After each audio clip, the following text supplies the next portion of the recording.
scripture describes a time. If you have a chance to read chapter 6 and 7 in the second book of Kings, it will tell you a whole story about how the city of Samaria was under siege.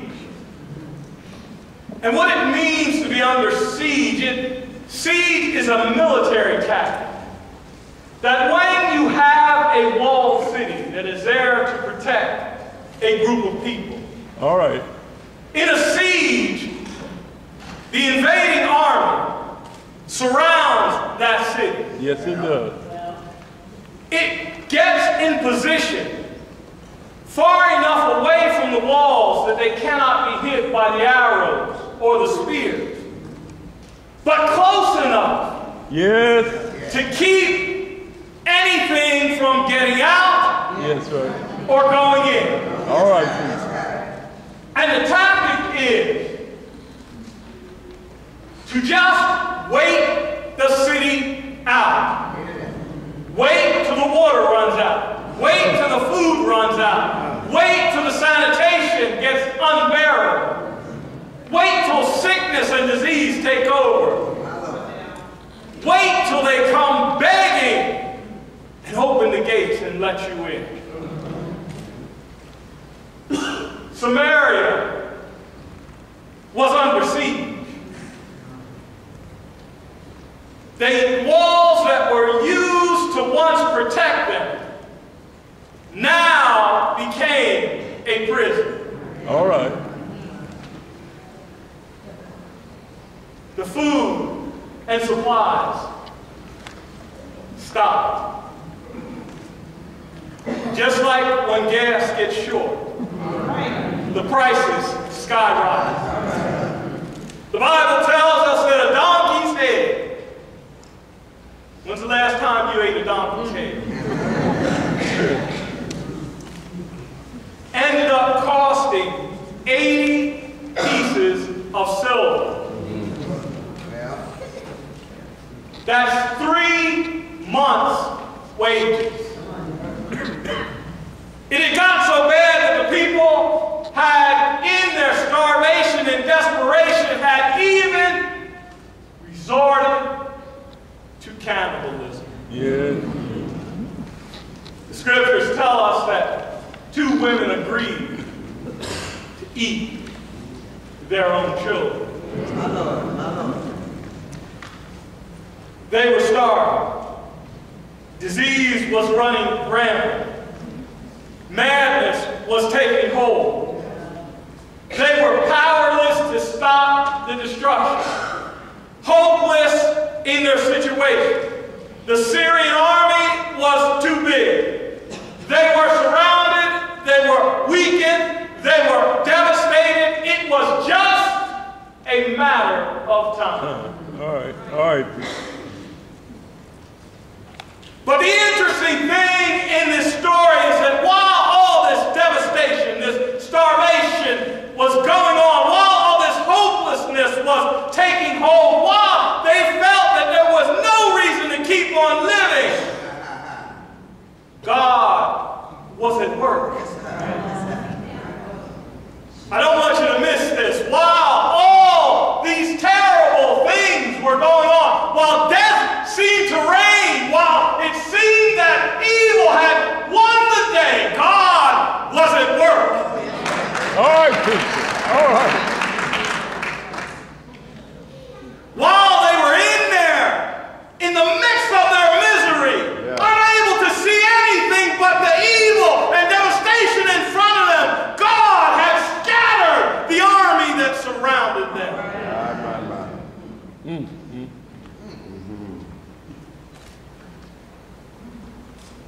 They were delivered. They didn't even know it.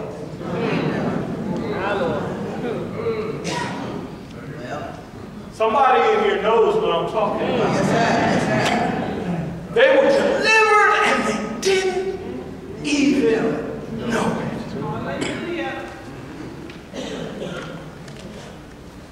It took a few outcasts some lepers who were on the outside of the wall. Because even in the midst of all this trouble and devastation, they weren't allowed to be inside with the other people. You know, even in the most desperate situations, there are tiers of prominence. There are classes of suffering. And they determined that, look, we might be sick and dying, but at least we're not lepers. They got to stay outside. So these 4 lepers standing on the wall, knowing what was going on the other side of the wall, knowing that in front of them was the Syrian army, came to a decision. They said, we're starving. They're not going to let us in there, and even if they did, they're starving too. All right. Why don't we go to the Syrian camp? What's the worst that's going to happen? They'll kill us. That's the worst. But we might actually get some food. All right. It's an interesting thing when we get to the point where we've got nothing to lose. All right. That's right. Sometimes that's what gets us to walk in another direction. All right. And attain life.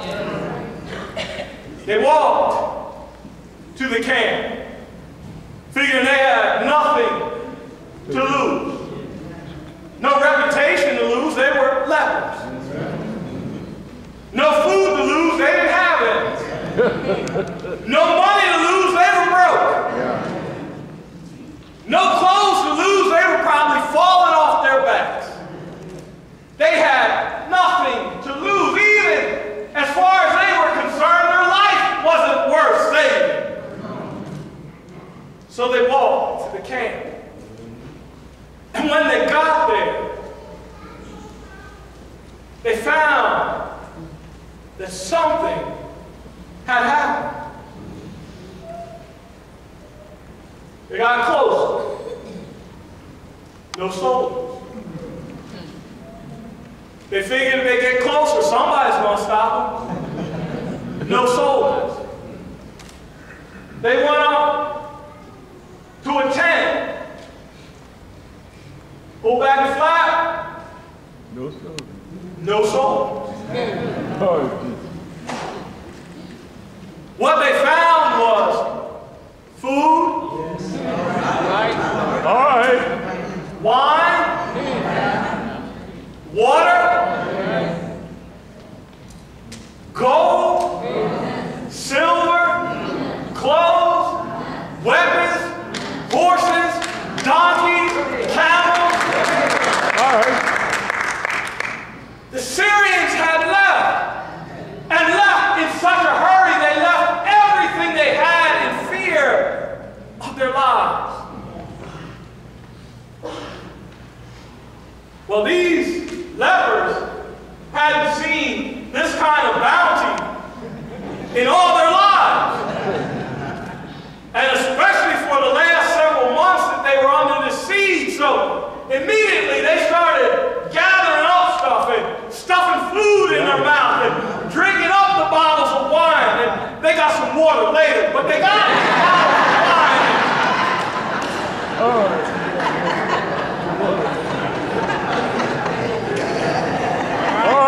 Y'all heard it.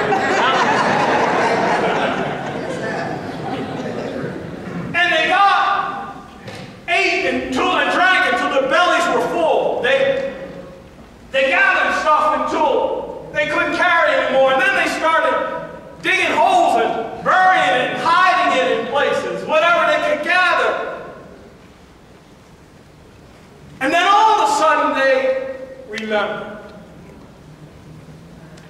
In the midst of this gathering frenzy, this feeding frenzy, this overjoyed, I've finally been blessed frenzy, then they remembered the others, still behind the wall. All right, preacher.